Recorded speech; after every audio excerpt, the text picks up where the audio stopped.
RNK Sounds.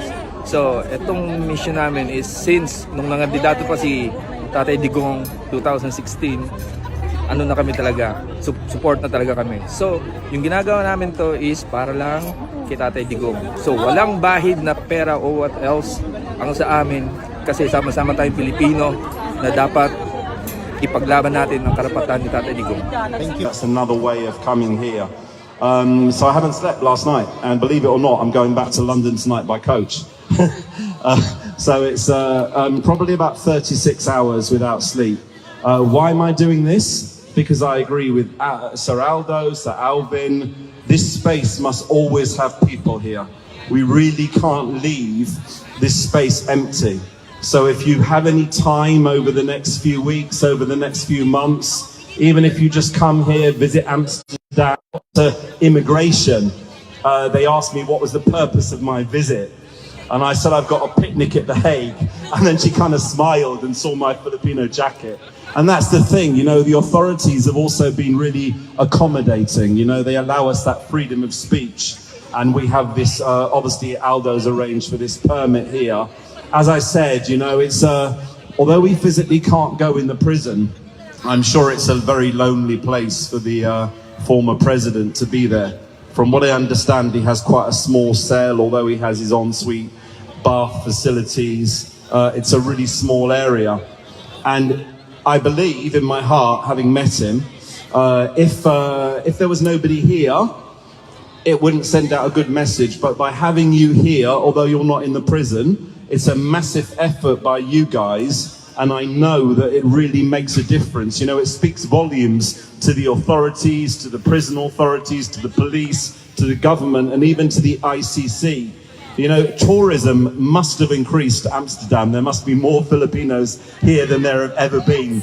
And I think that's wonderful. I think we've turned this into a picnic, almost. People say to me, like, I think Odoba Chronicles said I was the Duterte fanatics leader or worshipper or something like that. I don't see it like that. I just see myself as a British citizen married to a Filipina who loves the Philippines very much.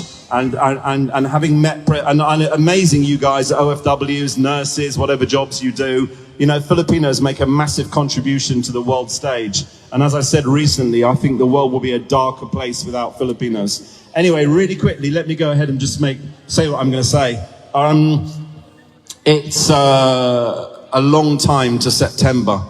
And I really wish that initially when the former president was arrested, as I've said before, I really wish that he'd have been held in Davao into some kind of house arrest, because I don't understand the reason why they've flown him thousands of miles, an elderly man, 80, with multiple medical conditions. I don't know why they've thrown him thousands of miles for what was a 25-minute hearing just to confirm his name and make sure they got the right person. I understand the wheels of justice may flow, but to me that sounds really ridiculous. You know, we've got Zoom technology. I don't understand why he couldn't have stood in front of a camera in front of Zoom technology, confirmed who he was, and then come here in September instead.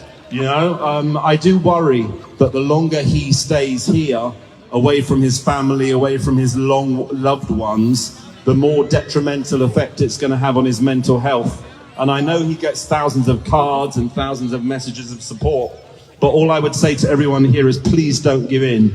Please tell all your friends, please tell all your relatives, please make an effort to come here. If you need directions, please speak to Sir Alvin. I know he did a post on Facebook that I used myself. That was incredibly helpful. Thank you for that, sir. Thank you for your efforts in continuing with this. I will continue with my social media campaign despite the bashers, despite the death threats, despite people making fun of me, because I believe it's the right thing to do. And I hope and pray that former President Duterte is one day freed and is able to go back to Davao. You know, God forbid, if he was found guilty, God forbid, any lengthy prison sentence, sad to say this, and I know it's terrible, could be a virtual death sentence. And the EU doesn't have a death penalty. So why are they subjecting an elderly man for years and years, which is how long this case may last for, in the prison? You know, why not deal with this another way? You know, of course he's got questions to answer, and I get that. But he even said he invited the ICC to come to the Philippines to investigate. I think the way it was carried out is not appropriate. It's not for me to speak about the case, but all I can say is I pray for him, and I pray for his family, and I really hope and pray that this ordeal and this captivity that the president now faces is over soon. Anyway, thank you so much for coming here. Maraming salamat. Thanks to Sir Alvin, Sir Aldo. Thank you. And Thank best you, sir. wishes, and of course, mabuhay Filipinas. Maraming salamat po. Thank you. My God. All right, thank you, sir, Nakakilabot. Malcolm, for a very Hello. nice speech and for the support Thank you for supporting po. former President Rodrigo Duterte. And I hope to see you more, sir, coming here. Thank you. Yeah. Thank you. So now Thank we you. will have. It's very I think nice I've to be already here. talked so much. So ang next na to nga magstorya diri is si Alvin and Tourism because he will be talking about the senatorial slate of PDP Laban. Because if we do not vote straight for PDP Laban, what will happen? We will not have someone to support VP Sara and PRRD. So now, we have to really Speech vote ka? straight for PDP Laban. Dito And po now sa I will front. give the floor to Alvin. Diri na siya sa atubangan mo storya. Kadina siya mulayat Chris Kuan kay Mga kababayan, sila po ang behind the reason bakit meron kaming very good professional na sound system. Mga kuya, can you introduce your name and also just your first name and tell us ano ba yung motivation nyo to do this voluntarily? Ako si King and siya si Rodolph from RNK Sounds. So, itong mission namin is since nung nangandidato pa si Tatay Digong 2016, ano na kami talaga, support na talaga kami. So, yung ginagawa namin to is para lang kay Tatay Digong. So, walang bahid na pera o what else ang sa amin kasi sama-sama tayong Pilipino na dapat ipaglaban natin ang karapatan ni Tatay Digong. Thank you po. Full support. Ikaw kuya. Full support. Ganun Full pa rin. support. Full support. Thank you po. Thank you po. To ensure that we follow the rules, that we stay inside the fence, that we follow or not destroy the privacy of the residents living within the vicinity, that we are orderly and that we are also enjoying ourselves with our shared goals being here just to show support and love to our former President Rodrigo Roa Duterte. Well, talking about the senatorial slate, ano ba ang magagawa natin bilang ordinaryong Pilipino?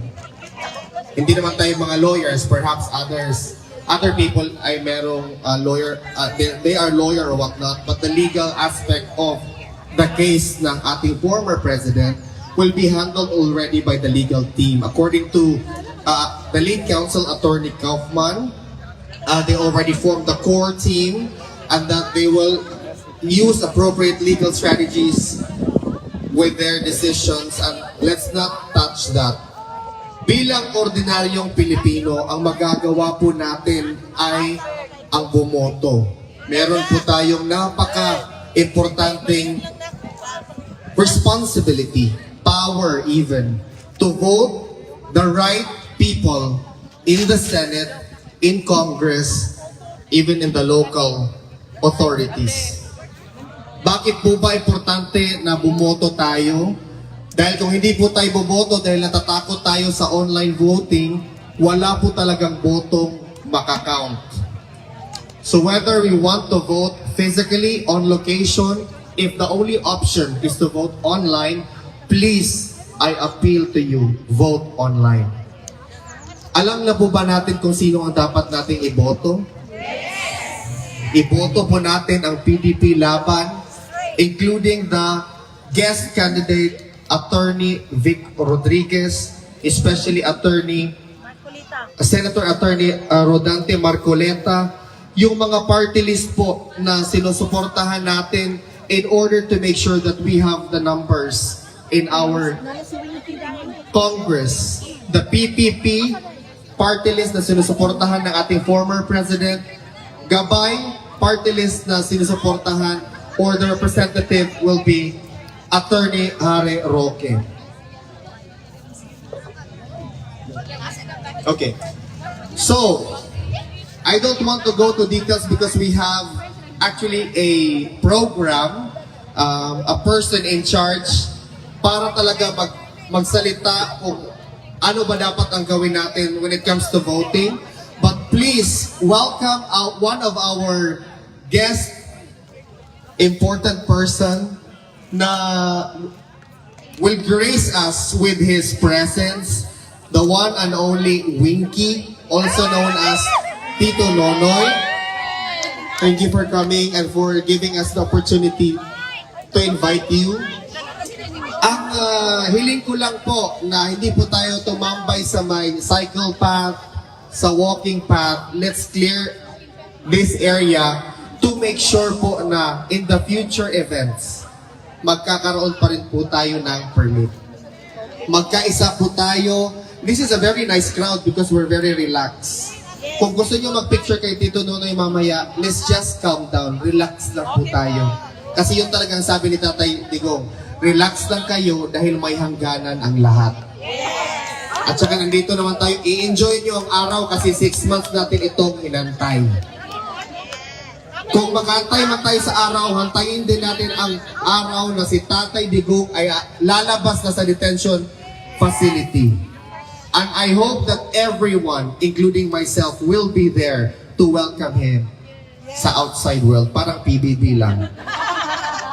Tay, dapat i-evict ka na talaga para lumabas ka na. Without further ado, ladies and gentlemen, it is my pleasure to introduce to you the social media sensation. I'm pretty sure everybody's following him. Tito Nonoy! Kuya Juan! Wala gina. Kuya Juan! Piniriso ko. Charis. Bitaw, ay sa daghang kayong salamat sa inyong pag... Mr. Malcolm, how are you? He's from London. Yeah. And thank you so much sa inyong pag... Magtagalog ko, magbisaya. Tagalog din. Tagalog. Hayaan nyo ng media mag-adjust. Charis. Bitaw, I am very happy sa inyong pinakitang support sa atong former President Rodrigo Roa Duterte and for showing solidarity to come here today. I would like to also take this opportunity to thank Alvin and Aldo for organizing this event. And gikulbaan ko. Now, perhaps you are emotional.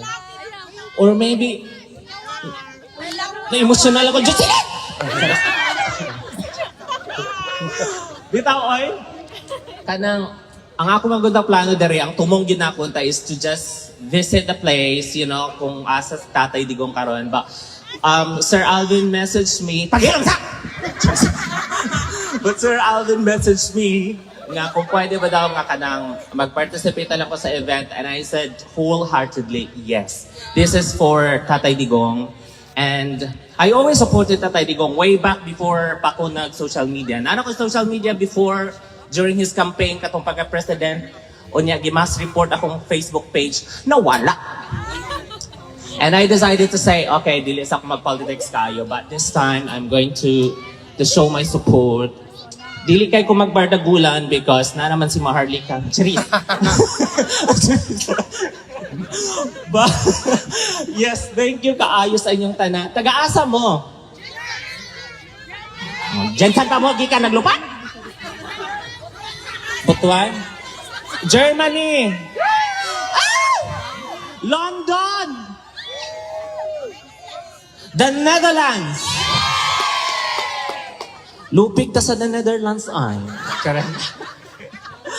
Bitaw oy, we need to keep the fire burning. We need to keep giving support until the end. Walang iwanan. Okay? Correct. Hanggang sa dulo. Ay, Ay, napaday taga Belgium. Belgium! Ireland. Ireland! Uy, kadaghan ba dahil ninyo? Dapat maningil mi. Bitaw, I am here just to, to lighten up the situation a bit. And I know dili sayon. When I had when I traveled here from Germany for 5 hours drive, and I keep thinking, no, grabe ang nagian sa grabe ang naranasan ng ating presidenteng binyahe from Philippines to here for how many hours, and that is too much to endure. And sama niya aring king dari. Bitaw oy, and sabay. Ano human? Lagi mga taba. Anyways, tason pa na ako ni Sir Alvin. It's up to you. Tason pa? Kay bawal naman daw mukanta, No. mukanta, manunta ko. Ika na, istorya ni mo sila, kung siya reason nag-support din mo sa Tatay Digong wholehearted. Sa daw? Kung siya reason nag-support din mo sa Tatay Digong, ano, kung siya, Yes. Bitaw no. Salamat sa pag-cue. Chiri. Kanang malimta na maganda. Patigulang na maganda. Bitaw. The reason being, I'm a diehard supporter gid of Tatay Digong. Way back in London, makig-away jud ko sa bar. Like, would always say, dili mo ka na kayo, kakamping jud ko and everything. But, ko nga, you don't know. You will never find out the reason why I am a diehard supporter of Rodrigo Duterte, because I am from Davao. He is like a father, he has a foul mouth. Our father would always say, muna, di mo magbata rin ha, kay pangyabaan, tabog nga tubig. Gani, like, it's a fatherly, and that's how our parents sometimes, not all parents, but that's how we are. But the love he showed us for the country, for the people, especially in Davao, that time.